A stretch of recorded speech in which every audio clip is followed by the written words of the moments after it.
Hello friends, welcome back to my channel. ये इस ड्रामे की हिंदी एक्सप्लेनेशन का पार्ट 2 है। तो चलिए वीडियो को स्टार्ट करते हैं। लियांग और ये का रोमांस चल रहा होता है, तभी ये की मॉम वहाँ टपक जाती है।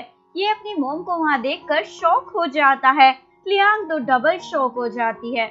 ये की मॉम लियांग से बात करने लग जाती है। लियांग बहुत ज्यादा नर्वस थी। लियांग के साथ बात करने के बाद ये की मॉम बाहर आती है। ये बहुत ज्यादा परेशान था। ये की मॉम उसे बोलती है, मुझे तुम दोनों के रिलेशनशिप से कोई प्रॉब्लम नहीं है, पर मैंने सुना है वो शादी करना नहीं चाहती। बस मुझे ये पता करना है वो तुम्हारे लिए सीरियस है या नहीं। ये अपनी मॉम को कुछ बोल नहीं पाता और वापस अपार्टमेंट में आ जाता है। लियांग पूछती है, कुछ हुआ है क्या? तुम्हारी मॉम को मैं पसंद नहीं आई ना? मैंने सब कुछ बिगाड़ दिया? ये बोलता है, ऐसी बात नहीं है, बस मुझे ये जानना है तुम शादी करना क्यों नहीं चाहती। लियांग बहुत सैड फेस बनाकर बोलती है, ऐसी बात नहीं है, मैं जियांग के साथ 8 साल थी, आखिर में हमारा रिश्ता चल नहीं पाया और मुझे ऐसा लग रहा है मैं तुम्हारे लिए बेस्ट ऑप्शन नहीं हूँ, मुझ में बहुत सारी कमियां हैं। ये बोलता है, ये सब बातें मेरे लिए मायने नहीं रखती। नेक्स्ट सीन में लियांग जो प्रोजेक्ट कर रही थी वो बहुत सक्सेस हो जाता है। सब लोग उसकी तारीफ कर रहे थे। जियांग आके लियांग से बात करने का ट्राई कर रहा था। इससे पहले ये दोनों एक दूसरे को मार डाले, लियांग दोनों को रोक लेती है। नेक्स्ट सीन में ये की मॉम लियांग को अपने साथ शॉपिंग पर ले जाने के लिए आती है। शाओ जो ये की फ्रेंड है और उसे बहुत ज्यादा पसंद भी करती है, इवन एक फेमस एक्ट्रेस भी है, जियांग के साथ हाथ मिला लेती है। जियांग पूछता है, तुम मेरे साथ काम क्यों करना चाहती हो? शाओ बोलती है, तुम्हें लियांग वापस चाहिए और मुझे ये, अगर हम दोनों साथ मिलकर काम करें तो दोनों के लिए फायदेमंद रहेगा। जियांग मान जाता है। नेक्स्ट सीन में ये की मॉम और लियांग शॉपिंग में आए हुए थे। लियांग को ये की मॉम बहुत ही अच्छे से ट्रीट कर रही थी। शॉपिंग के टाइम वहाँ स्वान दिख जाती है। स्वान लियांग को हमेशा की तरह उल्टा सीधा बकने लग जाती है, पर इस बार ये की मॉम साथ में थी। ये की मॉम स्वान की अच्छी खासी बेइज्जती कर देती है। शाओ लियांग के ऑफिस में आती है। ऑफिस में आने के बाद शाओ बोलती है, मैं तुम्हारी कंपनी में काम करने के लिए रेडी हूँ, पर मैंने पहले से ही जीई एंटरटेनमेंट यानी जियांग की कंपनी से कॉन्ट्रैक्ट साइन किया हुआ है। अगर आप चाहती है मैं आपके साथ काम करूं तो आप दोनों को साथ में काम करना पड़ेगा। शाओ ये सब इसलिए कर रही थी ताकि लियांग को मजबूरन जियांग के साथ काम करना पड़े और उनके जाल में फंस जाए। लियांग बोलती है, ठीक है। नेक्स्ट सीन में बार में जियांग और ये को दिखाया जाता है। जियांग नशे की हालत में अपनी प्लानिंग के बारे में ये को बता देता है, जो सुनने के बाद ये बहुत गुस्से में वहाँ से चला जाता है। जियांग को अब लियांग को चीट करने के लिए गिल्ट फील हो रहा था और उसे वो दिन याद आता है जब वो लियांग के साथ फर्स्ट ब्लाइंड डेट पर गया था। लियांग घर में आने के बाद शाओ के प्रपोजल के बारे में ये से बात करती है। ये बोलता है, तुम्हें अच्छी तरह से पता है वो दोनों हम दोनों को अलग करना चाहते हैं, तुम उन लोगों से अपना कॉन्ट्रैक्ट कैंसिल करो। नेक्स्ट मॉर्निंग लियांग ये को बोलती है, अगर मैं उन लोगों के साथ कॉन्ट्रैक्ट कैंसिल करूंगी तो उनके सामने हारना होगा, लेकिन अगर मैं उन लोगों के साथ काम करने के बाद भी उन्हें हमें अलग करने के प्लान को फेल कर दूंगी तो उसके बाद मैं तुमसे शादी करने के लिए रेडी हूँ।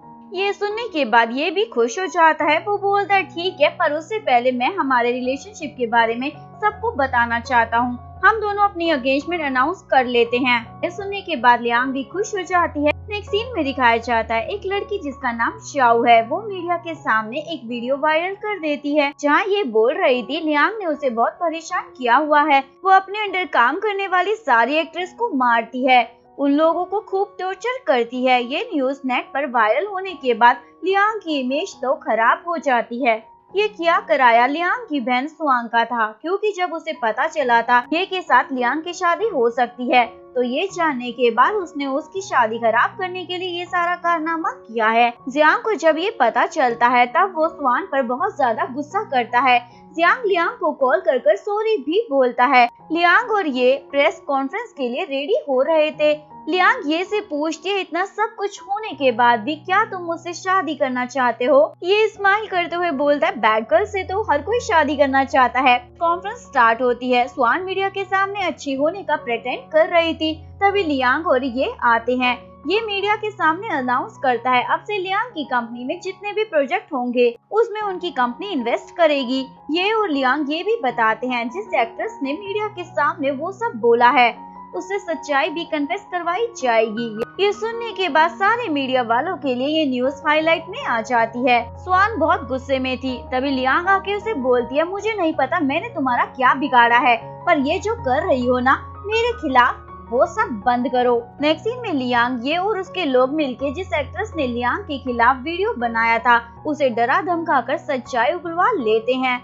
जियांग स्वान और उसके डैड के पास जाकर स्वान के साथ होने वाली अपनी एंगेजमेंट कैंसिल कर देता है। स्वान लियांग के पास जाके उसे हेल्प करने के लिए बोलती है। लियांग बोलती है, ये मेरी प्रॉब्लम नहीं है, तुम खुद निपटो या फिर अपने डैड से बोलो। स्वान लियांग को अपनी हरकतों के लिए सॉरी बोलती है। नेक्स्ट सीन में शाओ यानी ये की फ्रेंड कॉस्ट्यूम्स को लेकर कुछ बहाना कर रही थी। इस प्रॉब्लम को सॉर्ट आउट करने के लिए शाओ चाहती थी ये अकेले में उससे मिलने आ जाए। लियांग ये को शाओ के पास जाने के लिए मना लेती है। ये शाओ के पास जाके बोलता है, तुम मेरी होने वाली वाइफ को परेशान करना बंद करो। शाओ कैमरे को देखने के बाद ये के साथ करीब होने का ट्राई करने लग जाती है। नेक्स्ट सीन में जियांग देखता है स्वान बहुत सारे स्लीपिंग टैबलेट्स खा के जमीन पर पड़ी हुई है। जियांग उसे हॉस्पिटल ले जाता है। लियांग इससे बोलती है, मुझे अपने अडॉप्शन के बारे में पता लगाना है।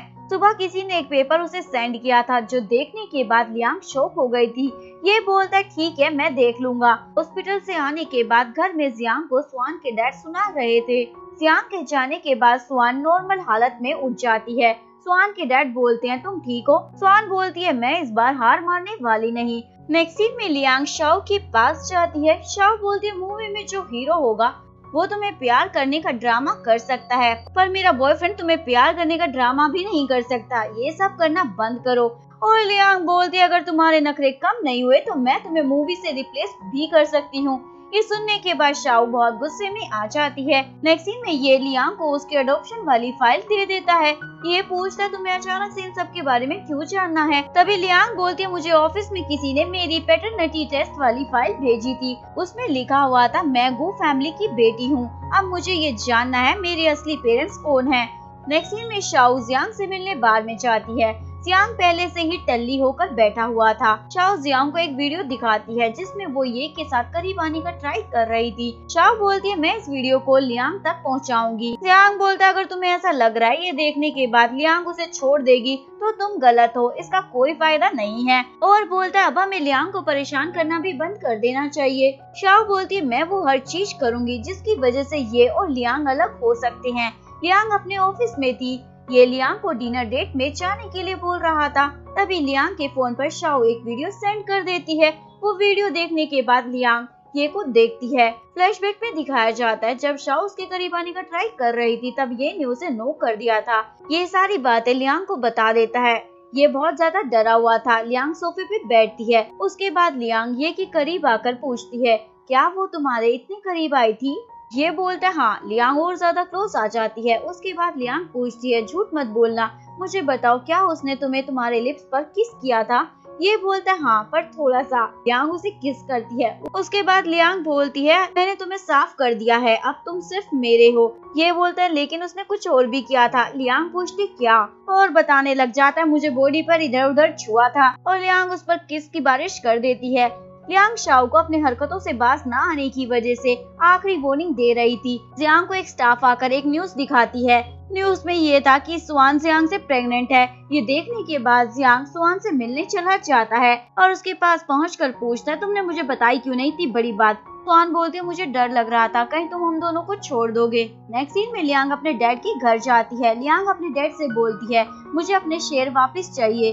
लियांग अपनी पैटर्निटी टेस्ट रिजल्ट दिखाती है। लियांग बोलती है, मुझे नहीं लगता ये सब देखने के बाद आप लोग मुझे मना कर पाओगे, क्योंकि पैटर्निटी टेस्ट रिजल्ट में ये चीज मेंशन थी, जियांग इस फैमिली की बेटी है। जियांग की कंपनी बहुत खराब हालातों में आ चुकी थी। जियांग लियांग से हेल्प करने के लिए रिक्वेस्ट करता है। लियांग को जियांग से कोई मतलब नहीं था, पर जियांग के ग्रैंडपा के लिए वो हेल्प करने के लिए रेडी हो जाती है। मीडिया के सामने 3 इम्पोर्टेंट अनाउंसमेंट हो जाती है। जेई एंटरटेनमेंट को ये ग्रुप टेक ओवर कर रही है, क्योंकि ये कभी भी नहीं चाहता था जियांग किसी भी बहाने से लियांग के करीब आ जाए, इसलिए उसने जेई एंटरटेनमेंट को खुद ही खरीद लिया। स्वान ये अनाउंसमेंट करती है वो प्रेग्नेंट है। अब जल्दी जियांग और वो शादी करने वाले हैं। ये सुनने के बाद जियांग तो शॉक हो जाता है। तीसरी अनाउंसमेंट लियांग मीडिया के सामने करती है, ये उसका बॉयफ्रेंड है। लियांग ये भी बोलती है वो अडॉप्टेड चाइल्ड नहीं है, वो गु फैमिली के बड़े बेटे की बेटी है। गु फैमिली के बड़े बेटे और उनकी वाइफ की फायर एक्सीडेंट में डेथ हो गई थी। प्रॉपर्टी हड़पने के लिए स्वान के डैड ने अपने भाई की बेटी को अडॉप्ट करने का ड्रामा किया था। ये सुनने के बाद सब लोगों के लिए ये न्यूज ट्रेंडिंग बन जाती है। घर में ये लियांग को उसके डैड के एक्सीडेंट के बारे में बताता है। लियांग के डैड और मोम की डेथ घर में आग लगने की वजह से हुई थी। पुलिस रिपोर्ट में आग लगने का रीजन पुराना मटेरियल बोला गया था, पर उस वक्त घर को बने हुए बस 5 साल हुए थे। स्वान के डैड ने अपने लोगों और कॉन्ट्रैक्ट के बलबूते पर लियांग के डैड को रास्ते से हटा दिया था। ये सब जानने के बाद लियांग बहुत सैड हो जाती है। जियांग लियांग को कॉल कर मिलने के लिए बुलाता है। जियांग के ग्रैंडपा को लियांग के डैड की डेथ से रिलेटेड कुछ पता था। जियांग लियांग को अपने ग्रैंडपा की वॉइस सुनाता है। जब घर में आग लगी थी तो लियांग के डैड को बचाया जा सकता था, पर स्वान के डैड ने जानबूझकर उनको मार ही दिया था, क्योंकि लियांग के ग्रैंडपा हमेशा लियांग के डैड को हर चीज में आगे रखते थे। ये जानने के बाद लियांग अब डिसाइड करती है वो इन लोगों को इतनी आसानी से छोड़ने वाली नहीं। लियांग स्वान के घर जाती है और स्वान और उसके डैड से सच उगलवाने का ट्राई करती है, पर स्वान के आदमी लियांग को पकड़ लेते हैं। नेक्स्ट सीन में वो एक रूम में थी और बंदी होती है। स्वान के डैड एक्साइटमेंट में अपने सारे काले चिट्ठे खोल देते हैं। स्वान के डैड ने लियांग के डैड को ड्रिंक में नशे की दवाई मिलाकर आग में मरने के लिए छोड़ दिया था, लेकिन इस कहानी का डीएन नहीं था। ये लोग लियांग को मार पाए उससे पहले पुलिस वहाँ पहुँच जाती है और इनको गिरफ्तार कर लेती है। कुछ दिनों के बाद का सीन दिखाया जाता है। लियांग प्रेग्नेंट थी। ये न्यूज सुनने के बाद ये बहुत ज्यादा खुश हो जाता है। हॉस्पिटल में स्वान के डैड की डेथ हो चुकी थी। स्वान 6 साल की बच्ची जैसे बन गई थी। ये और लियांग हैप्पीली रहने लग गए थे और यहीं पर कहानी का डी एंड हो जाता है। अगर आपको वीडियो अच्छी लगी हो प्लीज वीडियो को लाइक करें, चैनल को सब्सक्राइब करें, न्यू अपडेट्स के लिए बेल आइकन का बटन प्रेस करें। मिलते हैं नेक्स्ट वीडियो के साथ, तब तक के लिए सारंगे, बाय बाय।